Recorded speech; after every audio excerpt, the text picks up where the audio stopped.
우리 PPT를 잠깐 보겠습니다. 자, PPT를 통해서 전체의 구조를 이해하는 것이 여러분들이 설교를 이해하는데 도움이 될 것 같습니다. 자, 기본적으로는 이 단락이 그 앞에 있는 단락 2장 1절부터 13절까지 단락과 연결되어 있습니다.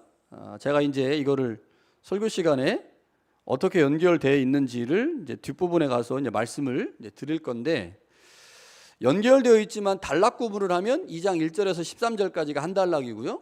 2장 14절부터 26절까지가 한 단락입니다. 그런데 오늘은 20절까지만 살펴보고 다음 주에 21절부터 26절은 이제 다음 주에 볼 건데요. 자, 14절이 주제 문장입니다. 두 개의 질문으로 구성되어 있어요.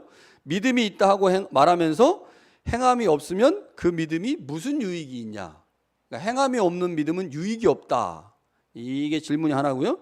두 번째 질문은 그렇게 유익이 없는 그 믿음이 너를 구원할 수 있겠느냐. 그게 구원할 수 있는 믿음이냐라고 이제 두 개의 질문을 던집니다. 그리고 나서 그 두 개의 질문에 대한 답변을 합니다. 크게 세 개의 답변으로 구성되어 있습니다. 자, 15절부터 17절은 첫 번째 답변입니다. 말만 하는 믿음으로는 자신을 구원할 수 없다. 그러니까 이제 행함이 없는 믿음의 첫 번째 사례로 말만 하는 믿음을 드는 거죠. 말만 하는 믿음. 두 번째는 18절부터 20절까지인데요. 두 번째 답변의 중요한 내용은 믿음을 보이기 위한 행함이 없는 사람은, 그러니까 믿음을 보이려면 행함이 있어야 되는데 그 행함이 없는 사람은 귀신의 믿음과 같다. 이겁니다.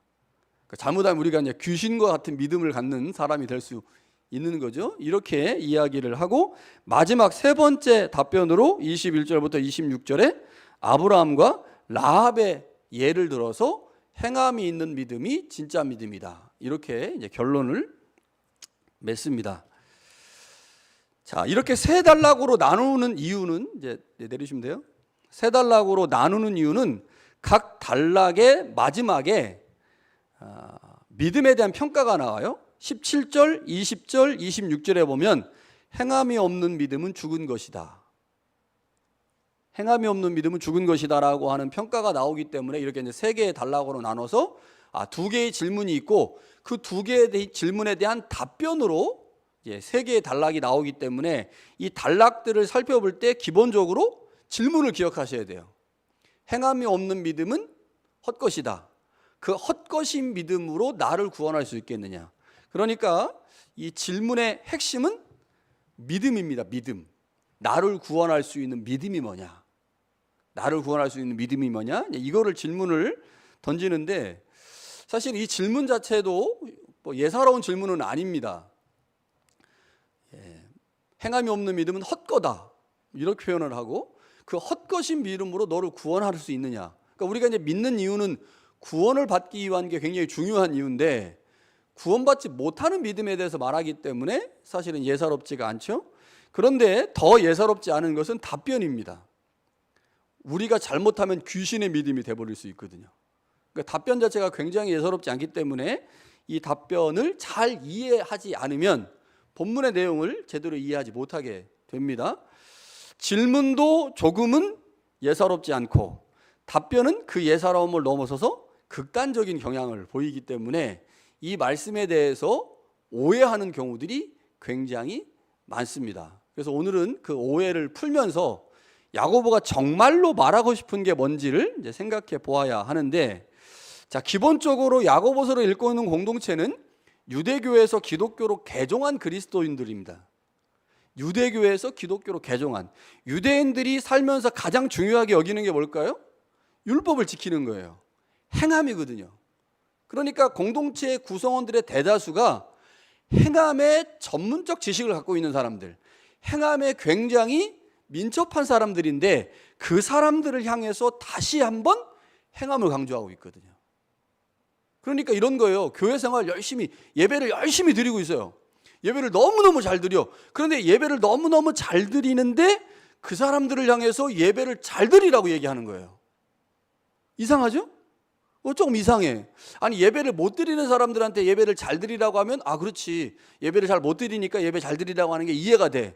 근데 이미 예배를 잘 드리고 있는데 예배를 더 잘 드려라 혹은 예배를 잘 드려라라고 하는 말은 그 안에 어떤 의미가 숨겨져 있는 거죠. 그 의미가 뭔지 야고보가 지금 야고보 사도가 공동체 구성원들에게 말하려고 하는 행함의 핵심 포인트가 뭔지를 이해하면 자, 지난 시간, 이번 시간, 다음 시간까지 해서 이 믿음과 행함의 관계를 잘 이해할 수 있습니다. 제가 지지난 시간에 말씀드렸지만 이 그리스도인들한테 이 믿음과 행함의 관계가 굉장히 중요한데 제대로 이해한 사람들이 그렇게 많지가 않아요. 그래서 오늘 설교를 통해서 이 개념들을 좀 잘 이해하면 좋겠습니다. 자, 14절은 야고보가 이제 두 개의 질문을 14절에서 던지죠. 자, 질문은 누가 믿음이 있다고 말하면서 행함이 없으면 그 믿음은 소용이 없다. 그 믿음으로는 우리는 구원받을 수 없다. 이렇게 얘기를 합니다. 자, 질문의 방식이 반어적 수사의문문이에요. 반어적 수사의문문. 그러니까 이 질문을 던지면서 답변을 기대하는 거예요. 어떤 답변이요? 반대의 답변을 기대하는 거죠. 누가 믿음이 있다고 말하면서 행함이 없으면 그 믿음이 소용이 있습니까? 그럼 여러분 뭐라고 대답하겠어요? 아니, 소용없습니다. 이렇게 대답하는 것이고, 그 믿음이 여러분들을 구원할 수 있습니까? 그러면 아니요, 구원할 수 없습니다. 이렇게 답변을 기대하면서 던지기 때문에 이 답변과 관련된 내용들이 다 이 질문과 연결되어 있는 거죠. 자, 두 개의 질문에 처음으로 야고보서에서 행함이라는 단어가 나옵니다. 지금까지는 행함이라는 단어가 직접 나오지 않았어요. 2장 13절까지는. 행함이라는 단어 대신에 하나님 앞에서의 경건, 혹은 사람을 차별하여 대하지 말라, 혹은 최고의 법, 이런 단어들을 통해서 행함이 무엇인지 간접적으로 설명을 했다면 이 단락 14절부터 26절 단락은 행함이라는 단어가 무려 12번 나옵니다. 굉장히 중요한 거예요. 이 행함이라는 단어가. 자, 이 단어가 어떻게 사용되고 있는지를 이제 답변을 통해서 그 의미를 살펴보겠습니다. 자, 첫 번째 답변은 15절부터 17절인데, 자, 이 답변과 질문을 연결해서 보면 아무 유익이 없는 믿음, 즉 자기를 구원하지 못하는 믿음은 어떤 믿음이냐? 자, 본문에 보면 행동하지 않고 말만 하는 믿음입니다. 자, 어떤 믿음이 유익이 없냐? 어떤 믿음이 나를 구원하지 못하는 믿음이냐? 그 믿음은 행동하지 않고 말만 하는 믿음입니다.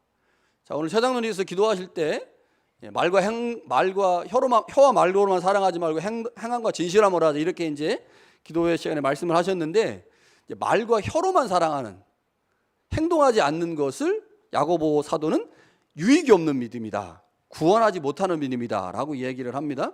자, 야고보 사도는 이미 1장에서 말하는 것보다 듣는 것을 속히 해라, 듣는 것으로 그치지 말고 행동하는 신앙을 가져라, 이렇게 얘기했죠. 제가 설명을 했어요.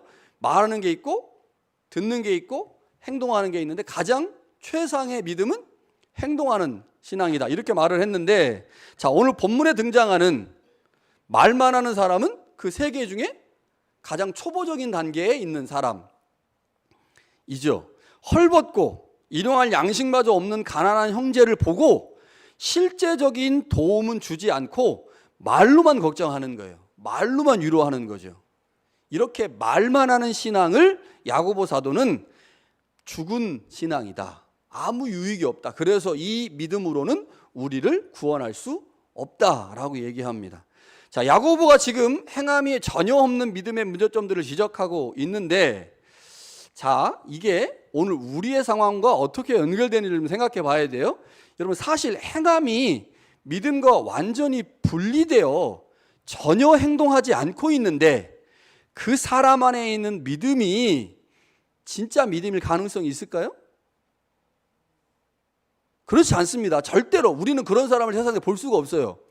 우리가 믿음이 있다고 하면 믿음이 어느 정도 행함으로 나타나느냐의 문제가 있을 뿐이지, 믿음이 있는데 그 믿음이 전혀 완전히 행함으로 안 나타나는 경우는 그 믿음이 있다고 말해야 돼요? 안 해야 돼요?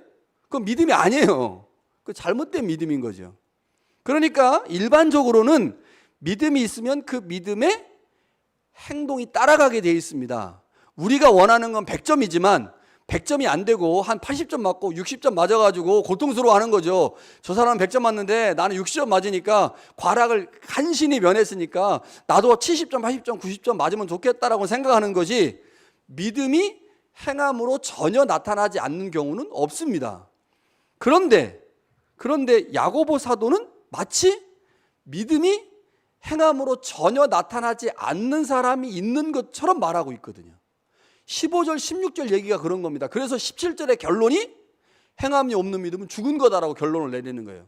그러니까 누군가를 보고 덥게 하라, 배부르게 하라, 따뜻하게 하라라고 말해놓고 그 사람에게 어떤 행위도 하지 않으면 그것은 믿음이 행함으로 빵 나타났다는 거예요. 빵. 이 믿음은 죽은 거라는 거죠. 그런데 문제는 우리의 삶의 자리에서 믿음이 행함으로 완전히 안 나타나는 경우를 보느냐? 그런 경우 잘 못 본단 말이에요. 그러니까 이 예 자체가 굉장히 극단적인 예를 사용하고 있는 거죠. 자, 어떤 사람이든 믿음이 존재하면요, 그 믿음이 행함으로 나타나게 되어 있습니다. 물론 그 행함이 하나님과 관련되어 집중되어 있기 때문에 문제이긴 하죠. 믿음이 있다고 하면서 그 믿음이 하나님과 관련된 것만 나타나는 거예요.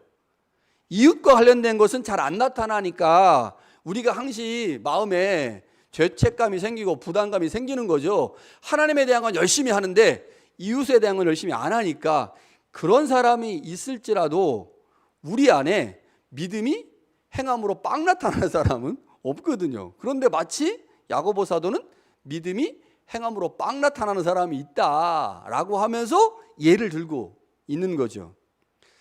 자, 그러니까 지금 첫 번째 답변에서 우리가 기억해야 될 것은, 지금 야고보가 말하고 있는 것은 믿음이 행함으로 전혀 안 나타나는 경우를 얘기하는 겁니다.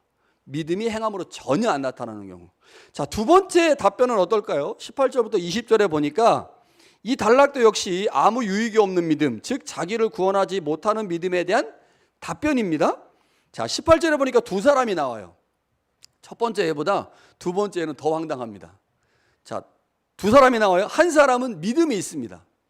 다른 한 사람은 행함이 있어요. 그런데 행함이 있는 사람이 믿음만 가지고 있는 사람에게 네 믿음을 보여봐라 라고 얘기를 한 거예요. 그랬더니 이 사람은 믿음은 있지만 행함은 없거든요.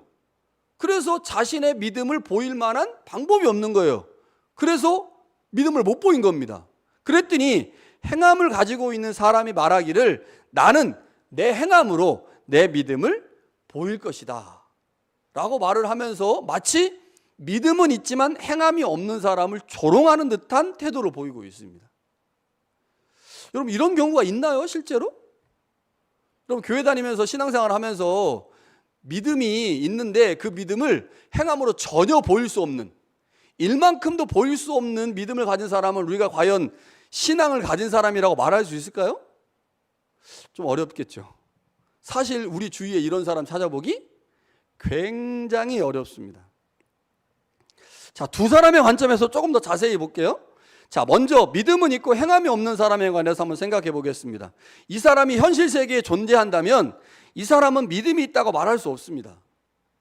일상적인 경우에 그리스도인들의 고민은 믿음이 행함으로 얼만큼 드러나느냐, 이게 고민이에요.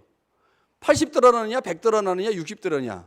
그런데 믿음이 행함으로 전혀 드러나고 있지 않다면 그 사람이 가지고 있는 믿음은 기독교에서 말하는 믿음이 아닙니다. 그래서 이제 그 뒷단락이 뭐라고 말해요? 그 믿음을 귀신의 믿음이라고 하죠. 그러니까 이거는 기독교 신앙에서 말하는 믿음이 아니에요. 믿음과 행함이 완전히 분리된, 믿음은 있는데 행함이 빵으로 나타나는 그 믿음을 우리는 기독교 신앙에서 믿음이라고 말하지 않거든요. 야고보 사도가 말하는 믿음이 있으나 행함이 없는 신앙인은 사실 현실 세계에서 보기 쉽지 않습니다. 자, 반대로 행함으로 믿음을 증명하는 사람의 입장에서 보겠습니다. 이 사람 굉장히 대단한 사람 같잖아요. 그런데 이 사람이 말하기를 나는 행함이 있으니 행함으로 내 믿음을 보이겠다라고 말해요. 행함으로 믿음을 보이겠다. 그러나 이 사람의 행함이 믿음에 근거한 것인지 아니면 위선과 외식인지 확인할 수 있습니까? 확인 못합니다. 이거. 야, 나는 내 행함으로 믿음을 보이겠어. 그래 열심히 행해요. 그런데 그 행함이 믿음에 근거한 행함인지 아니면 외식이나 위선인지 구별할 수 있습니까? 없습니까?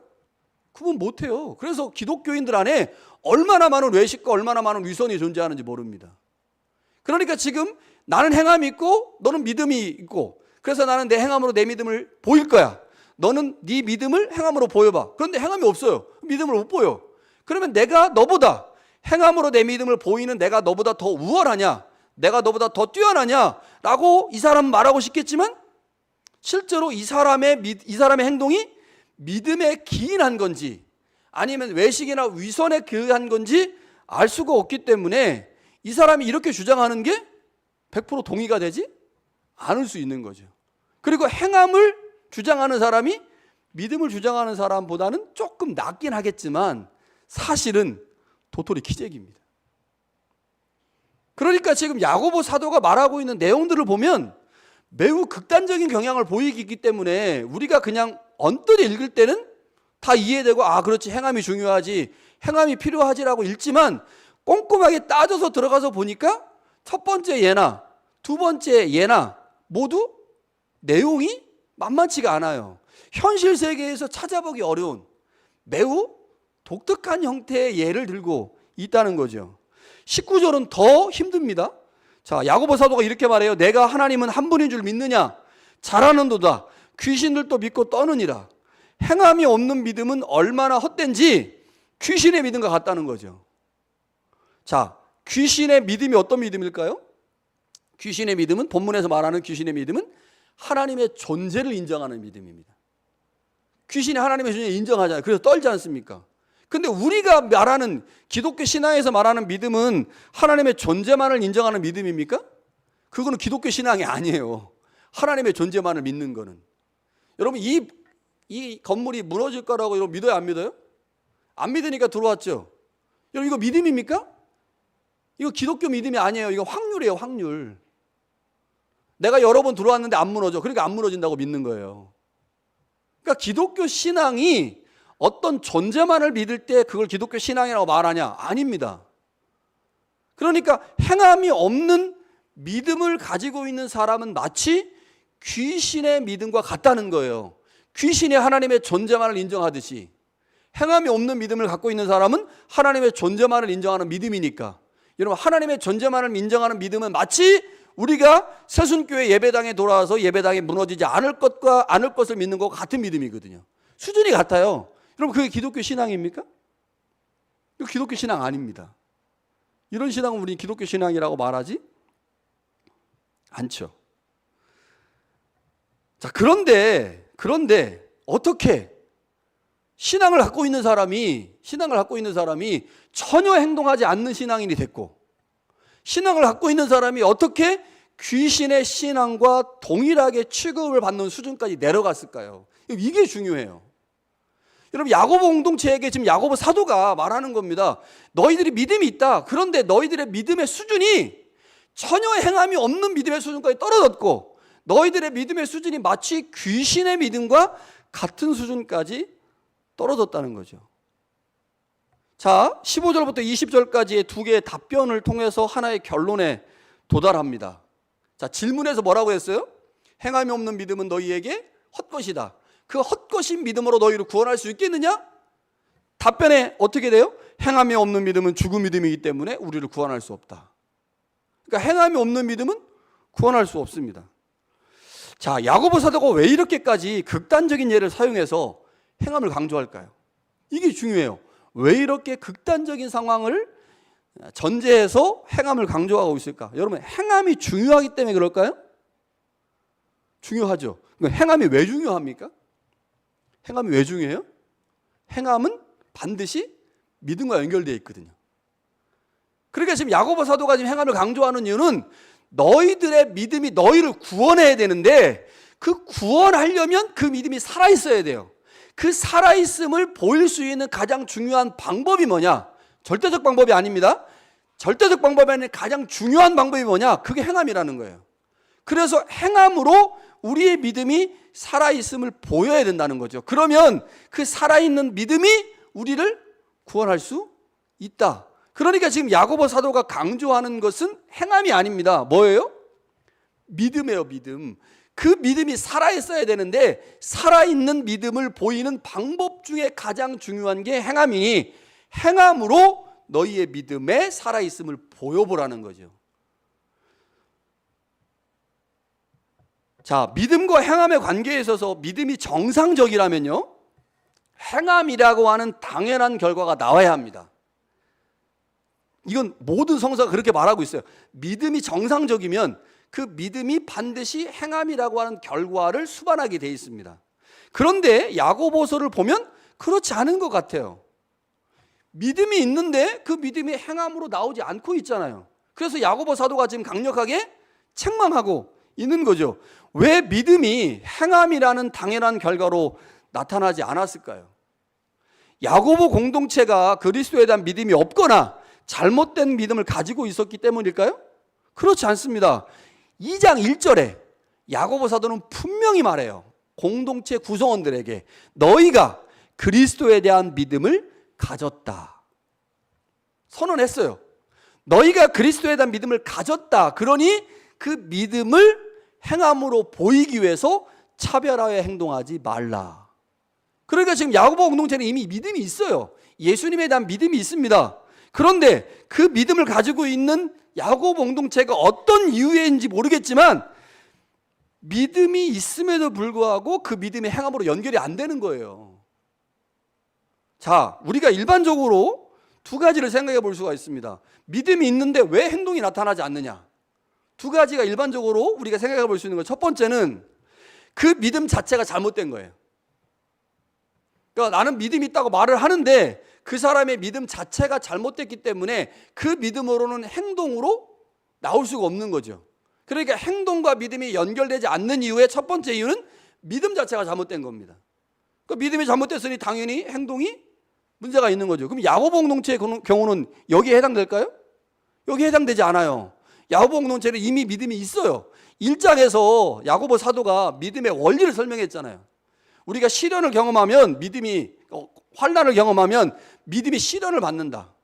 그러나 그 믿음이 시련을 받으면서 인내를 만들어내고 그 인내가 결국 우리를 구원할 수 있다. 그래서 1장에서 신앙의 원리를 얘기했고 그렇게 이야기하는 이유는 야고보 공동체가 지금 고난 가운데서 믿음의 시련으로 믿음을 가지고 있음을 지금 전제하는 거거든요. 그래서 2장 1절에 너희가 그리스도에 대한 믿음을 가지고 있다라고 얘기해요. 그러니까 첫 번째 경우는 야고보 공동체에 해당되지 않는 겁니다. 믿음이 없어서 행동이 없는 게 아니에요. 야고보 공동체는 분명히 믿음이 있습니다. 그러니까 두 번째 경우는 어떠냐? 믿음이 있어요. 그러면 행함으로 나와야 되잖아요, 믿음이요?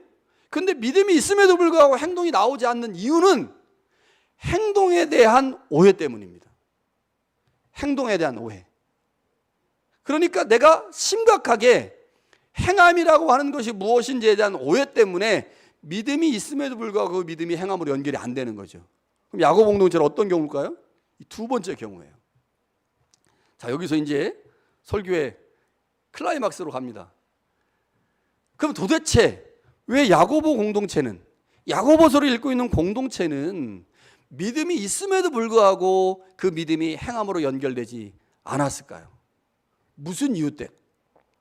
무슨 이유 때문에? 그런데 이 문제가요, 오늘 우리에게도 매우 중요한 문제입니다. 우리도 분명히 다 믿음이 있거든요. 그래서 예배도 드리고 헌금도 하고 봉사도 하는데 믿음이 있는데도 불구하고 우리 안에 있는 믿음이 행함으로 나오지 않아서 우리가 계속해서 마음에 부담을 갖고 살거든요. 그러니까 야고보 공동체의 상황과 우리의 상황이 비슷해요. 야고보 공동체 상황을 살펴보면 오늘 우리의 상황들을 좀 이해할 수가 있겠죠. 야고보 공동체는 기본적으로 유대교에서 기독교로 개종한 유대계 그리스도인들입니다. 이게 주류를 이루고 있어요. 자, 이들이 가지고 있는 장점이면서 한계가 있습니다. 장점이면서 한계. 그게 뭐냐면 율법에 대한 이해예요. 그러니까 유대인들은 기본적으로 율법에 대한 이해가 있어서 예수 그리스도의 말씀을 그 율법에 근거해서 이해하는 매우 중요한 장점들이 있어요. 자, 기독교는 유대교와 밀접하게 연결되어 있죠. 그래서 유대교의 하나님이 기독교의 하나님과 같습니다. 그러니 유대교에서 율법을 이해하고 하나님을 믿었던 사람들이 기독교 신앙을 갖는 게 얼마나 쉽겠어요. 같은 하나님이니까. 당시 기독교는 유대교의 경전인 구약 성서를 성서로 인정하고 봤어요. 예배 시간에 구약 성서를 본 거거든요. 정경으로 확정된 건 AD 90년이지만 그 전에 이미 구약성서가 있었기 때문에 이스라엘 사람들뿐만 아니라 이 개신교들, 이 기독교인들도 보고 있었거든요. 자, 이런 점에서 보면 유대계 그리스도인들은 이방인들보다 더 하나님을 잘 믿을 수 있는 충분한 조건을 갖고 있습니다.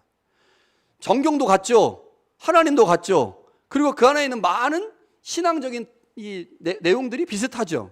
그러나 다른 한편으로 보면요, 구약성서 즉 율법에 대한 편견이나 잘못된 이해가 있을 경우에 이방인들보다 훨씬 더 신앙의 왜곡이 일어날 수 있어요. 그러니까 율법과 하나님에 대한 이해가 좋으면 그것에 영향을 받아서 기독교 믿음도 더 잘 가질 수 있지만, 율법이나 하나님에 대한 잘못된 이해가 생기면 그 편협한 생각 때문에 이방인들보다 하나님을 더 이해하는데 방해가 되는 거예요, 오히려. 그러니까 제가 이제 성서대학을 하면서 제일 힘든 경우가 뭐냐면, 이미 기존에 어떤 지식을 갖고 있는 사람, 그 지식을 깨는 게 너무 힘들어요. 그래서 이제 어떨 때는 그냥 아무것도 모르는 사람 데려다 놓고 가르치는 게 낫겠다 라는 생각이 들 정도로, 아무것도 모르는 사람은 그냥 A면 A, B면 B라고 가르치면 그게 그렇다라고 받아들이잖아요. 그런데 A를 B라고 알고 있는 사람에게 A는 B가 아니고 A는 C입니다를 가르치려면 에너지가 처음 교회 나오는 사람보다 한 10배 들어가요, 에너지가. 너무너무 힘든, 제가 우리 교회에 이제 있다가 한국에 이제 돌아간 가정 중에 이제 그런 케이스가 있어가지고 제가 그 집사님하고 여러 번 이제 막 이야기도 하고 했었는데 안 바뀌더라고요. 한번 이 생각이 다 굳어지면 이제 굉장히 힘든 거죠. 마찬가지였습니다. 유대인들도 역시 구약성서나 율법에 대한, 또 하나님에 대한 잘못된 이해가 머릿속에 자리를 잡으면 그것 때문에 신앙의 왜곡이 일어나는 거죠. 야고보 공동체는 유대계 그리스도인들이 가진 장점보다 단점이 더 많았던 공동체였던 것 같아요. 자, 즉 율법에 대한 어떤 편견이나 잘못된 이해 때문에 문제가 생긴 거죠. 그러니까 행함을 원래 잘하던 공동체 구성원들인데 유대교 안에서 행했던 그 행함에 대한 오해 때문에 실제로 기독교 공동체 안에서 행함에 왜곡이 일어나는 겁니다. 그래서 그 왜곡을 수정하기 위해서 야고보 사도는 매우 극단적인 방법을 통해서 그들의 잘못을 돌이키게 하려고 한 거죠. 자, 유대 공동체 안에서 그러면 율법에 대한 어떤 편견이 있었을까요? 어떤 편견이 있었기에 야고보 사도가 너희는 전혀 행함이 없다라고 지금 책망하고 있을까요? 자, 이 말씀을 이해하려면 2장 1절부터 13절과 연결해서 그 의미를 찾아봐야 돼요. 자, 2장 1절부터 13절에서 이미 제가 설교를 했었어요. 자, 성서가 기록될 당시에 유대인들 중에요, 이런 사상이 매우 보편적이었는데 구약의 율법을 이해할 때 큰 계명과 작은 계명으로 이해했어요. 그래서 예수님에게 율법사가 와가지고 물어보잖아요. 예수님, 구약 성서에서 가장 큰 계명이 뭡니까? 자, 이 말은 그 당시에 많은 유대인들이 율법 안에서 큰 계명이 있고 작은 계명이 있다고 생각을 했어요. 그래서 큰 계명은 반드시 지켜야 되지만 작은 계명은 그렇지 않아도 된다고 생각을 한 거죠. 그러니까 큰 계명을 지키기 위해서는 에너지를 100을 쓰는데 작은 계명은 에너지 한 20 정도 쓰는 거예요. 그리고 못 지키면 작은 계명이니까 못 지켜도 그렇게 큰 책망이 없겠지라고 생각을 한 겁니다. 자, 2장의 앞부분을 통해서 우리에게 주시는 말씀을 잘 보면 자, 큰 계명과 작은 계명이 무엇인지를 알 수가 있습니다. 자, 2장 1절부터 13절까지 말씀을 기억하시죠? 자, 이달락에서 야고보 사도가 이웃사랑, 즉 가난한 자들을 차별하지 않는 것을 뭐라고 했냐면 최고의 법이라고 그랬어요. 이 말은 무슨 말이겠어요? 이스라엘 사람들은 하나님과 관련된 법, 예배와 관련된 법, 제사와 관련된 법은 최고의 법이라고 생각했고, 이웃사랑 중에 특별히 가난한 자들, 그들이 스스로 게을러가지고 가난한 그들을 차별하는 것은 큰 문제가 안 된다고 생각한 겁니다. 이거는 작은 계명이라고 생각한 거예요. 그런데 야고보 사도가 뭐라고 말하는 거예요? 유대인들이 그렇게 작다고 생각하는, 그래서 무시하고 아무것도 아니라고 생각하는 그 법을 최고의 법이라고 말한 거예요. 그러니 그걸 읽고 있는 공동체 구성원들이 얼마나 깜짝 놀랐겠습니까? 그런데 야고보가 그걸 어떻게 해석했어요? 율법에 가지고 있는 유기적 성격, 하나의 율법이 왜 최고의 법이냐? 99개의 법을 지키고도 하나의 법을 지키지 않으면 모두 다 지키지 않은 것과 똑같기 때문에 작다고 여겨지는 그 법도 결국 율법 전체로 보면 최고의 법이다. 이걸 얘기했잖아요. 그러니까 지금 유대인들 안에 하나님과 관련된 법은 최고의 법이고, 이거는 큰 계명이고, 가난한 자들과 관련된 것, 그것은 그들 스스로가 게을러서 가난하게 된 것이니 그들을 차별하에 대하는 것이 큰 문제가 아니라고 생각을 하면서 그 법에 대해서는 큰 의미를 두지 않은 거죠. 이게 그 당시에 공동체의 구성원들이 가지고 있는 생각 중에 하나였습니다. 야고보 공동체는 믿음을 가지고 있다고 말하면서 잘못된 율법에 대한 이해로 인해 행함이 없는 그리스도인이 된 거죠.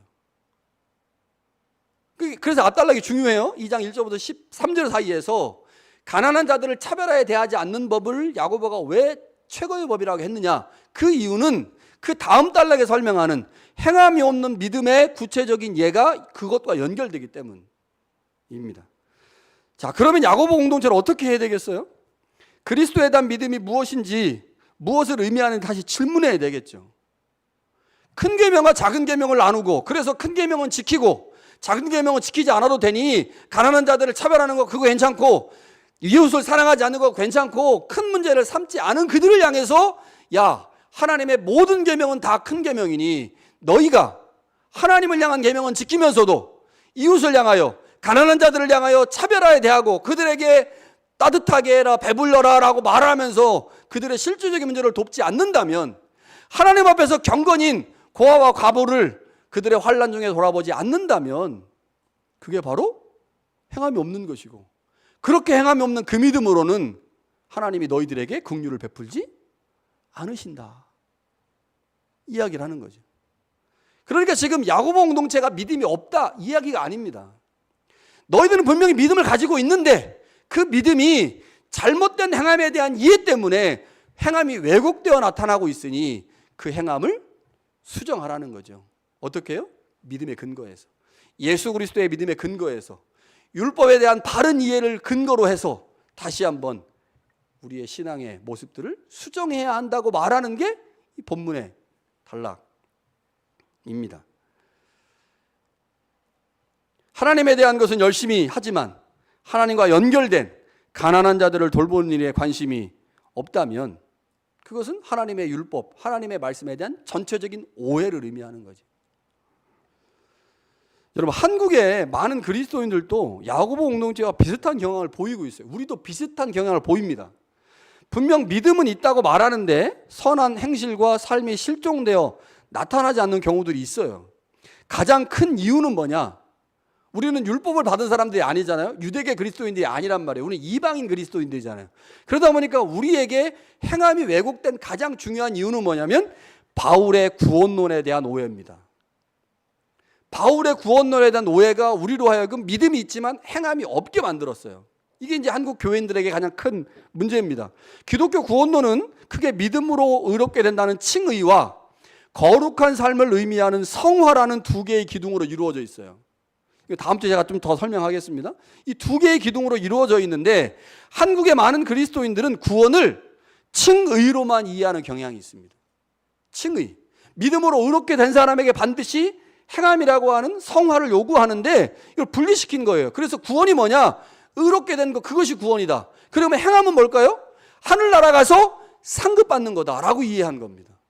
그러니까 상급받는 거는 구원받는 것과 아무 관련이 없으니 이거는 해도 되고 안 해도 되는 거예요. 선택 과목이 된 겁니다. 그래서 선택 과목 열심히 들어서 학점 좋으면 장학금 받는 것처럼 하늘나라 가서 상급 많이 받으려면 행함하고, 상급 덜 받고 싶으면 개털 모자라도 그냥 모자라도 쓰고 싶으면 안 해도 돼. 그러나 너는 믿음으로 의롭게 됐으니 구원받았어 라고 하면서 바울의 구원론을 칭의와 성화를 분리시킨 거예요. 그러나 바울의 구원론은 절대 분리되지 않거든요. 이거 분리시키면 안 됩니다. 동전의 양면인데 동전의 양면을 가운데 잘라가지고 그걸 동전이라 할 수 있습니까? 안 되잖아요. 그런데 이렇게 한 거예요, 지금까지. 그래서 칭의는 구원이고 행함은 상급이다 라고 가르치게 되면서 한국교회 많은 그리스도인들이 잘못된 행함에 대한 이해 때문에 믿음을 가지고 있음에도 불구하고 삶이 실종된 그리스도인들이 많아진 거죠. 어디랑 비슷해요? 야고보 공동체랑 비슷합니다. 그래서 우리가 하나님에 대한 바른 이해를 갖는 것, 성서에 대한 바른 이해를 갖는 게 너무너무 중요하죠. 여러분, 많은 그리스도인들이, 많은 사람들이 그리스도인으로서의 행함이 중요하다고 말합니다. 그리스도인들에게 말하죠. 행함이 중요하다고. 그 이유가 뭐겠습니까? 삶이 무너진 그리스도인들이 점점점 많아지기 때문에 그렇게 더 요구합니다. 교회에서 열심히 모여서 예배하는데 그들이 살아가는 삶의 자리에서 행함이 무너지니까 점점점 많은 사람들이 야고보서가 중요하다, 그리스도인들의 삶이 중요하다라고 얘기를 하게 된 거잖아요.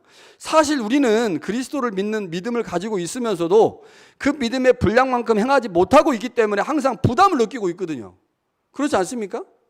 내가 믿음이 있는데 그 믿음이 온전한 행함으로 드러나지 못해서 사실 부담이 있는데, 그렇게 부담을 가지고 있는 우리들에게 그리스도의 삶이 무너졌다는 말을 들으면 더 부담이 생겨요. 나라도 열심히 해야 되는데, 나라도 열심히 살아야 되는데, 이런 생각이 들 수밖에 없죠.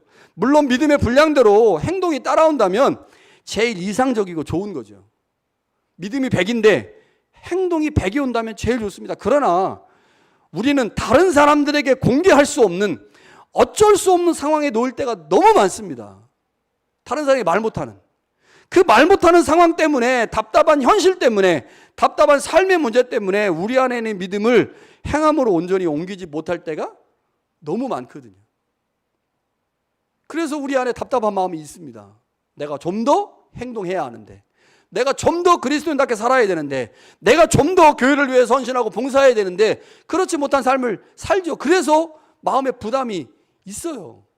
그런데 거기다가 행동하지 않으면 믿음이 없다고 막 하면 나는 진짜 믿음이 없는 건가? 라고 오해할 수 있는데, 여러분, 야고보가 그런 의미로 말한 게 아닙니다. 우리의 믿음에 대한, 행함에 대한 지식을 수정해서 정말로 주님이 원하시는 믿음이 무엇인지를 다시 한번 질문하고 그 믿음에 맞는 그리스도의 삶을 살으라고 지금 야고보가 얘기하고 있는 거죠.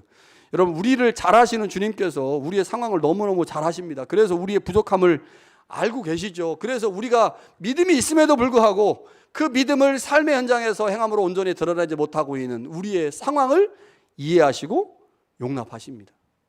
여러분, 그 예수님, 그 주님을 믿고 지금 설령 우리의 삶의 자리에서 아직 온전한 행함을 보이지 못하고 있다 할지라도 실망하지 마시고 우리를 용납하시고 이해하시는 주님께 더 기도하시고 그분에 대한 알물 더 많이 갖기를 소망하신다면 우리의 삶이 조금씩 주님이 원하시는 만큼의 믿음의 분량을 행함으로 나타낼 수 있게 될 것입니다. 그런 은혜가 우리 가운데 있기를 간절히 축원합니다.